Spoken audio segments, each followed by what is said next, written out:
Now behind me is St Anne's Park, where the track bed at the Harcourt Street line was. Now this is this was all landscaped. This is Shanganagh Park, so we're walking down to where the junction was, heavily overgrown, and the existing dart line.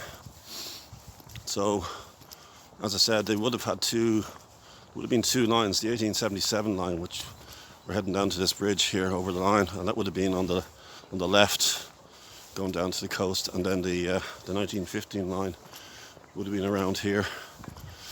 As I said, it's a very popular walkway, people walking down at the moment. So these trees would have been where the 1915 line was, and final tracks would have been taken up in September 1960, and junction was actually removed. I think it was September the 15th.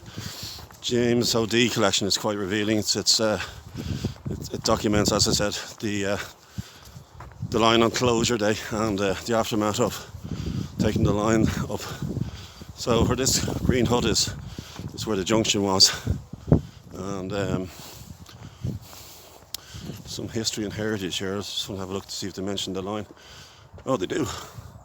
Fantastic. They mention the line there. So, Shanganagh Park, originally part of Shanganagh Estate, is a large regional coastal park of about 40 hectares in size. Originally known as Tyrrell's Land, the site was acquired specifically for public open space.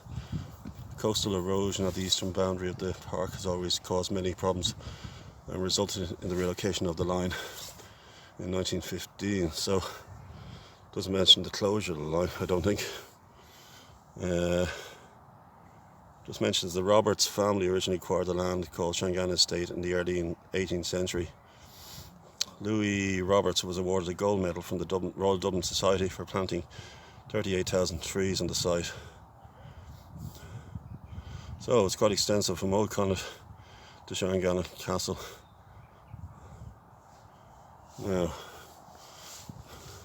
so the tracks would have come across here, the double track, right down to the former junction.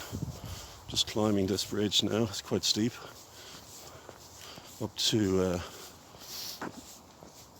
the existing line. There's Shanganagh Grove in the background where the tracks would have gone through.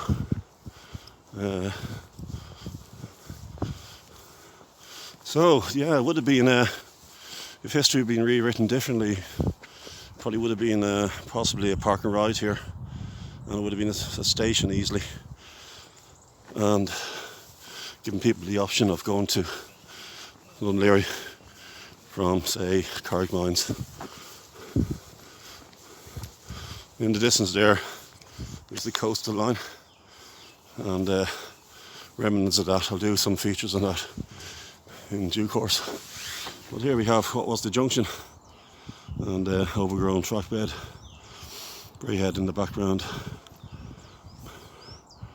There was a signal box there, and let me see, so you have one pylon, two pylon, three pylon. I think it was after the third pylon, and that was demolished. Actually, when the dart line was built, all the signal boxes were decommissioned. So just walk over the bridge here.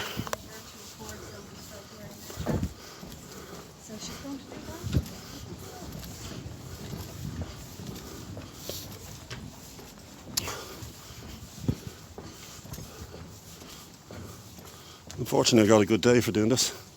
Very fortunate, because the weather's this time of the year is a bit iffy. So lovely sunshine there. So there we have it. There's a perspective of where the junction was, crisscrossing, going all the way from Harcourt Street down here, 12.5 miles. And in the distance, it's going to be a new housing development. They're putting in a new station, so all is not lost. But unfortunately, sadly, this junction will never reopen. Will never be a railway connection again.